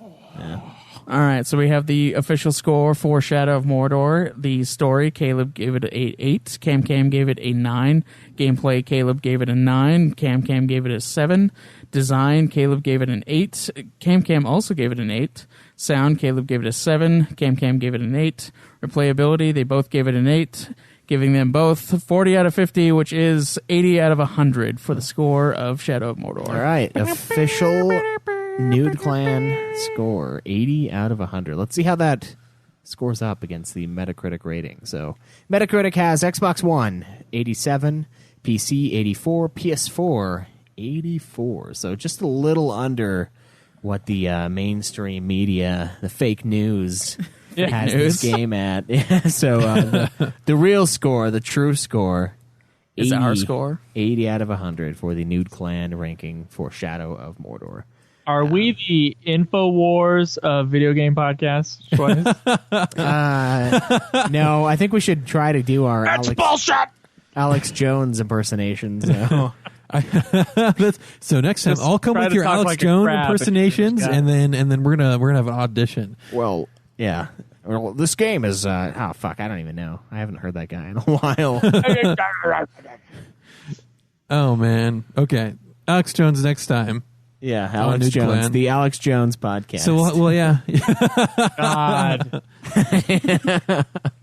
That would be awesome, actually. That's a hell of an idea right there. Probably already exists in some Trumpcast. Yeah, something. But yeah, I don't know. Putting stuff in our water, Trump versus... making the frogs gay. Yeah. Making Making the frogs gay. So, how much would you buy? How much would you pay? Was that for a this? question on the SAT? Did you just steal that, Cameron? Did I? Yeah, that sounds like the science section of the SAT. Making the frogs Something gay. in the waters making the frogs gay. What chemical is it? Oh, God, dude. C for semen. So I know this game recently went on sale for like $4. What's the most you'd That pay was for it? Very recent. I think I paid 20 for it, and then I bought the season pass for it later, which the season pass went on sale for like 10, so I bought the whole thing for like $30. Okay. So I think it's definitely worth its money now then, because it was on a hell of a sale like 2 weeks ago. Yeah, the Game of the Year edition was on sale for like for $4. So if anybody had bought it for like $20 already, which I think is the price for the regular edition right now, you'd be saving a lot of money, and you'd like buying the $4 version of the Game of the Year would be like a lot cheaper than buying the DLC for I the bought game. the Game of the Year edition for $30. Did you really? Yeah. Okay. So basically, we paid the same. Yeah, so I spent $30 on the game. You're a little late on that, you piece of shit. It's funny that you're a little late on that, Schweiss. So, like, Yeah, this is Schweiss right now. this is Schweiss's connection speed going on.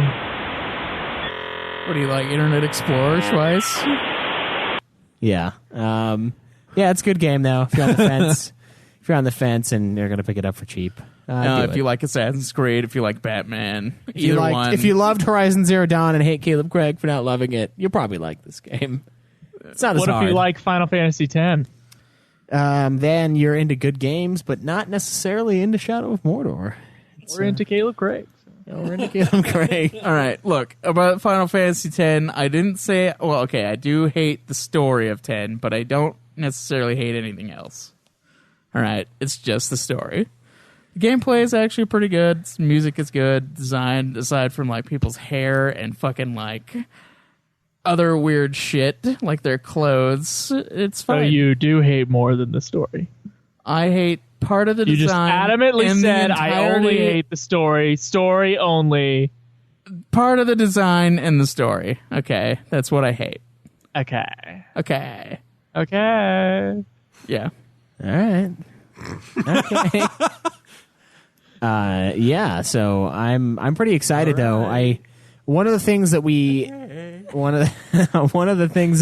had as a Patreon goal before, guys, that I think we're like $1 or $2 shy of now. Troy. Yeah. Shy of, yes. Is a giveaway for the Uber game. And I'm still going to give away my copy of Nier Automata. So if you haven't played it and you want to play it, it'll be in there along with 2 unclaimed. This is baffling to me. 2 unclaimed copies of Horizon Zero Dawn that nobody fucking wants. When I'm done with They Persona, listened to Craig's review of it. Yeah, it's an average game. when I'm done with Persona, I'll be throwing that in there as well. For sure. Okay. Well, the only problem with these games is like either they would never play them or they already own them. That's the shitty true. part. Yeah, I think that's why HZD is still chilling here. But yeah, we're going to be doing Nier Automata as our big Uber game. That's about 7 weeks away. What's the next game we have, guys? It's 2 weeks from now. What do we got coming up? The next one is A New Nightmare for me and Joe. A new nightmare. Joe, how was the nightmare of getting that game running? Is that have you wanna awoken? go You're into still this? borrowing my PS3, so like, what's up? Have you awoken from the nightmare? Do you want to go into this? Have you even started it on my PS3? No. Have you checked to see if it works? No. Oh fuck! How many So hours is here's- that game? I'm sorry, say that The again. game is Cameron. about 4 hours. That's bullshit. What do I get? Persona. Okay. All right. Here's the deal. There's a reason I'm on Skype right now, and it's because I am in fact employed. Finally. Dun dun. I Didn't whined think it about happened. enough on this show. I did get a job. I am doing the world's most important task after firefighter and policeman. I am delivering people their much needed consumer items at their doorstep. You would put that above like doctors and shit. Oh yeah, definitely. Yeah, I've gotten more from Amazon than I've gotten from a doctor. That's right. At least in the last And the 20 doctor years. fails, everybody dies. Every doctor sucks. Everybody dies if a doctor fails. Everybody. Look, if doctors were not shitty, nobody would die. That's a fact, Caleb. Well, now you're just like arguing that they're great because like Here's if the they deal. failed, then I get everyone people- would die. I That get means people their packages. they're not okay? failing. I get people their much needed packages, and it could be Do you give them important your medical equipment. your much needed packages? I am willing. I bet you. Someone are. else has to be willing too. So, I mean, so, you don't So it's feel just that a someone else. You're not being discriminatory at all. Just if they're willing. So you don't feel that this No. is in any way related to a pizza delivering job you may have had in the past? Pizza delivery is a way more degrading position than Yeah, but they delivering. want the package just as much. Did anyone tell you to take your shirt Okay, off and show them? There the was only pepperonis? one time where anything sexy was going on, and there were like 4 ladies in their late 20s. They were I didn't pretty say attractive. that they wanted your package. They want the And- package. And they were having like a lingerie party. Oh, really? And The story changes. it was pretty awesome. So far, that's the only thing that's happened. So, and it didn't happen to me. I was just there. I guess I'm not even. Anyway. I got a job delivering packages, but I do that Tuesday through Saturday in case anybody wants to stalk me. And so because we normally record on Saturday, I got straight off of work and then I got on the Skype instead of the hour-and-a-half drive that it would take to get to Caleb's house, which is where we normally record. So that's what's going on there. On top of that, I'm also working about 10 to 12 hours a day instead of the regular 8-hour day. So I, at least right now in the training period, I've been told it goes down, but I'm dealing with the people who are training me have to put out a bunch of fires and I have to be in the truck with them while they do that. I have not had time. So play wait, you a new are a Nightmare. firefighter as well. Say that again? So you are a firefighter as well, though. You mentioned putting out No. fires. They are firefighters. Oh, okay. So I mean, like- firefighters are training you to deliver packages? Jesus fucking Christ. When's the calendar coming out, Joe? Yeah. The men of FedEx. I bet that is a real thing. I'm going to look it up on Google Images. mean, No, I bet you fucking are. With them khaki shorts and hiking boots, it better be. He's been Incognito watching mode porn of it his on. entire life. Anyway, that's why I have. Yeah. But that's 4 weeks away. We have a movie review. Oh shit, you're right. We do. Oh the my next God. movie is Tomb Raider. I think it's Ring Commander. Yeah. It's Wing Craig, Commander. Is it Wing Commander? Yep. Wing Commander. All We'll be right. giving that away to people who give good iTunes reviews. So Yeah. please. No, we won't. Remember, the Wing Commander Eh. was like $300. Oh, well, we won't give Wing Commander away. Sorry. We'll but the give movie something after. away. Joe loves giving away packages. Yeah, we'll give Joe away. Fuck you. You can just take Joe. You would be nothing without me, Craig. Nothing! The unwanted child. The redheaded stepchild. Yeah. That is true, Craig. Not a You would step. be nothing without Joe. That's not true. Wait. Yes, you would be. I would be You would everything. be absolutely nothing. I've Without never me. been nothing. Burner. Yeah, I've never been nothing. Burner. Some Daenerys theme song. Yeah. Fuck. Yeah, Wing Commander. Someone told me that we could get it for a lot less, but I have not followed up on that, so we'll look. Was it, you could steal it for a lot less? It might have been. I'm not sure what the moral compass of the individual is, what direction it points. You can fly to China and buy it for less than $1 for cheaper Dude, than you can get it on Half Amazon. the movies we get from the Godzilla podcast are from questionable sources. Yeah. Like they're burned DVDs. They have no images on the DVDs. They're just a burned I don't DVD know. coming with like a kind of photocopied case artwork. I don't know if that's questionable. Dude, That's I feel like definite. that's the way that my Studio Ghibli collection is. I feel like China just like made this weird knockoff collection, put 3 of the movies on each disc, and then like put a weird, not great looking seal thing on the top of the disc. If it was a knockoff, then that was much better than what me and Drew have had to face. Much better. Well, Yeah. I mean, I did buy the entire collection for like $15, so that's also questionable. But I Yeah. have the movies, so it's great. Yeah, it is. I mean, yeah, I do think that thing is totally a fucking ripoff, a bootleg motherfuck.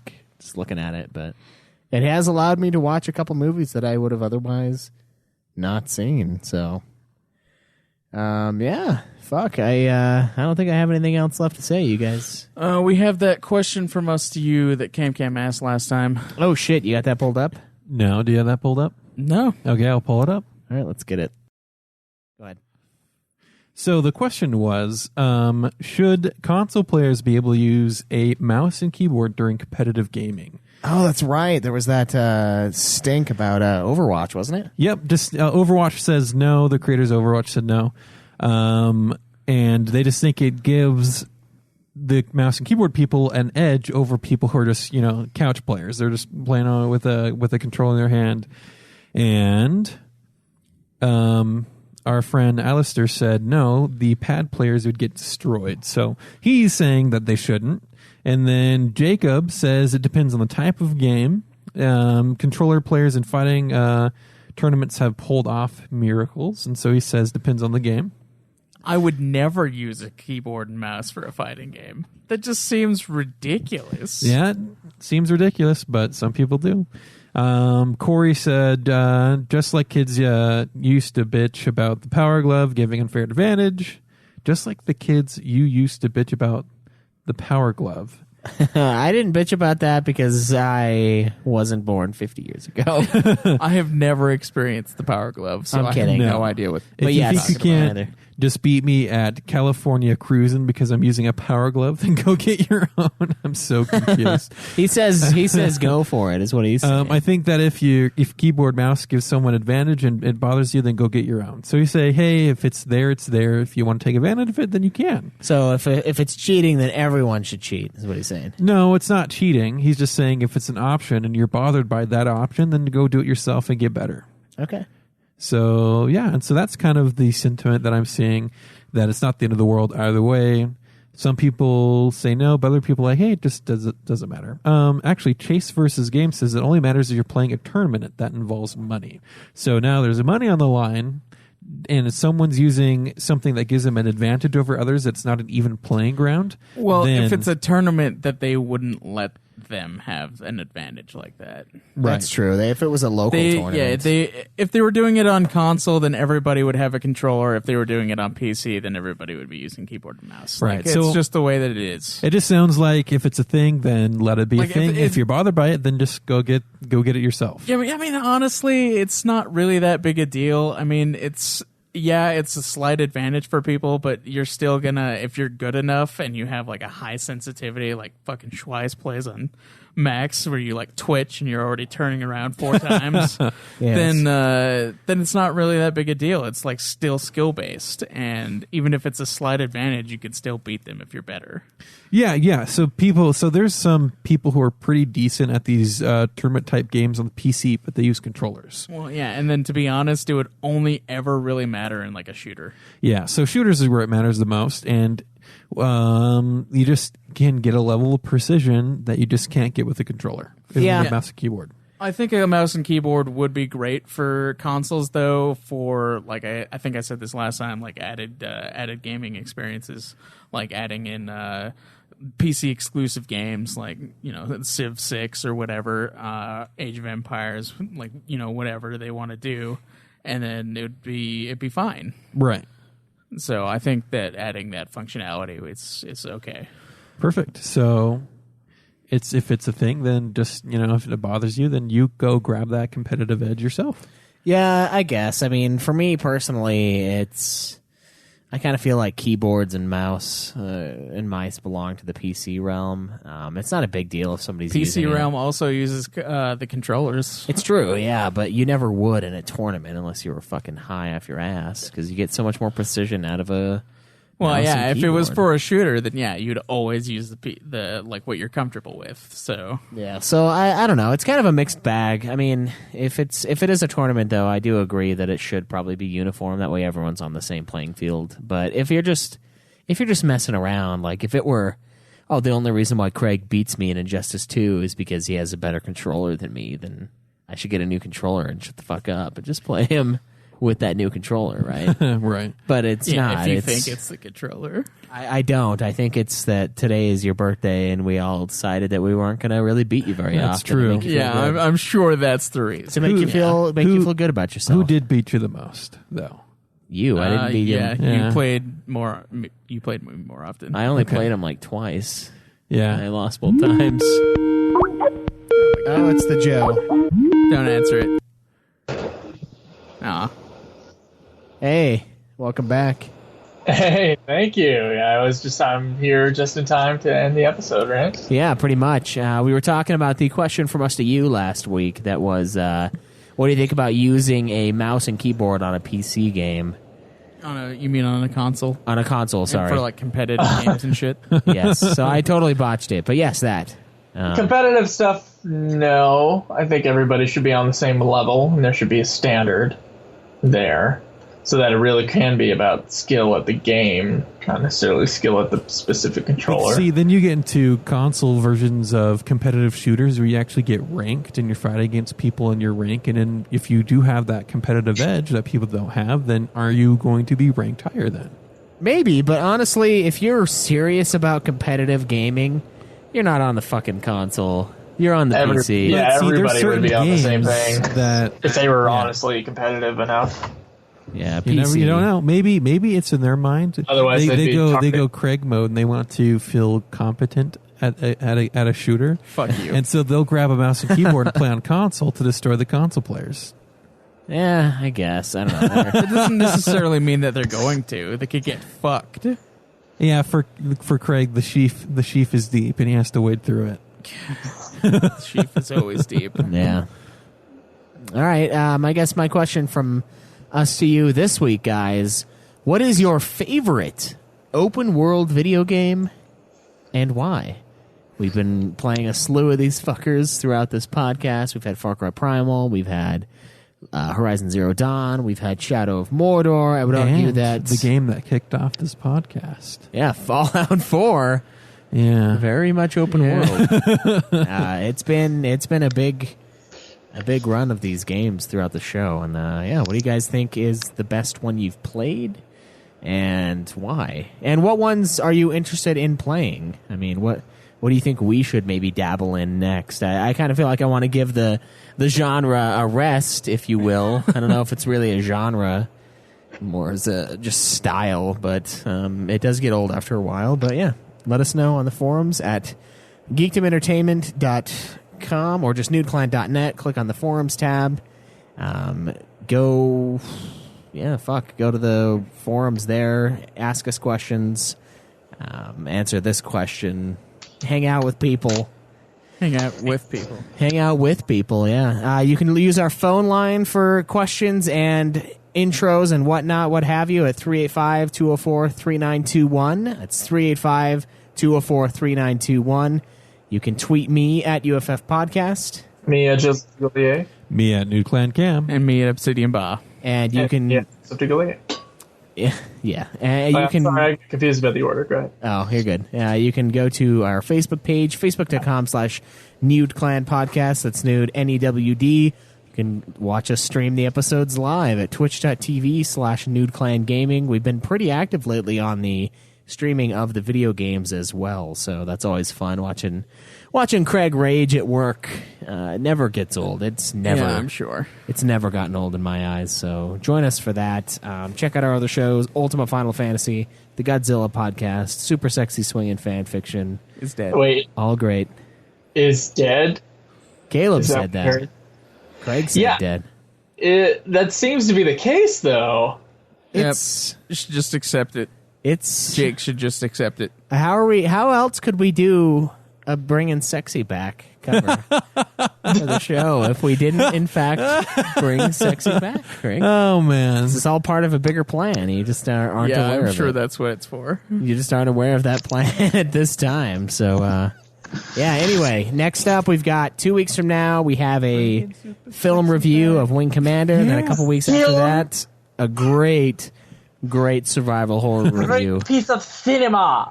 Wing Commander. Dude, I know nothing of this movie, so... Of Wing Commander? Yeah, nothing at all. I know Mark Hamill provided a voice in like some of the games, but other than that, I know nothing. Some of the games, so not even the movie. Yeah, but they're like cutscenes that are like live action filmed.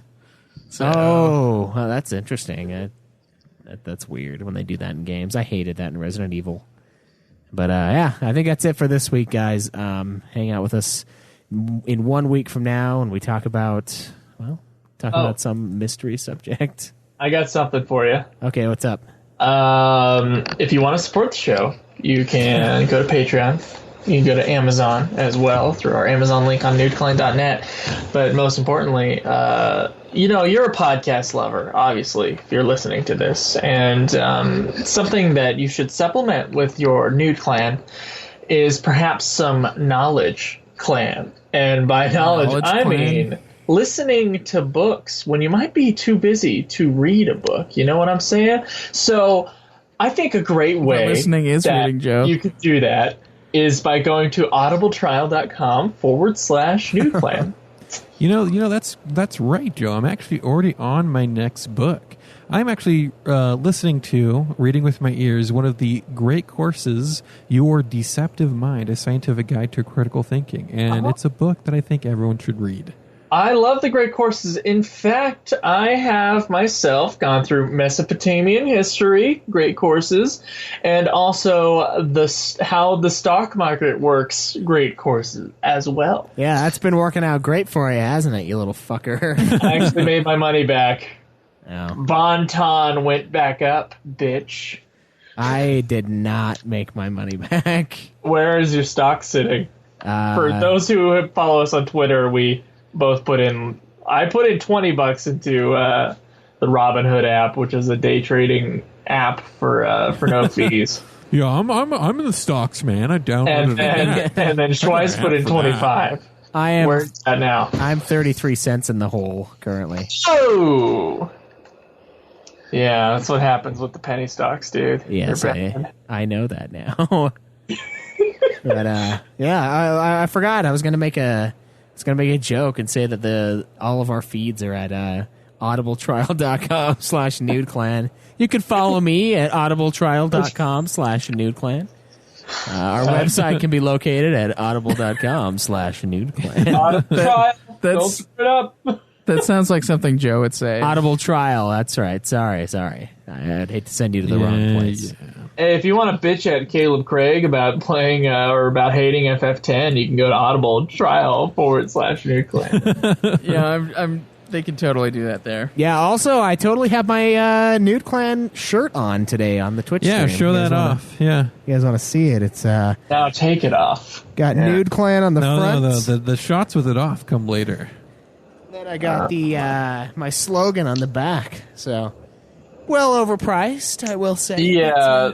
Not much we could do. Ones, because you're printing on two sides of the shirt, they do cost a lot. Yeah, very true. It's not because we want the prices to be high. We're obviously going through a service that prints them when they get an order, and they're just a little pricey when you got two sides of a shirt. Yeah, but there is one for each of us, including May the List Go On, Live Always in the Nude, and Fuck Off. Yeah. Speaking of, you guys got anything else you want to add this week? Nope. That's a good. We're green to go for me. All right. Well, fuck. I guess we'll see you all. Well, we'll do that just a bit. But May the List Go On. Enjoy the nude. Live always in the nude. Buy your shirts. Fuck off. Audible Trial.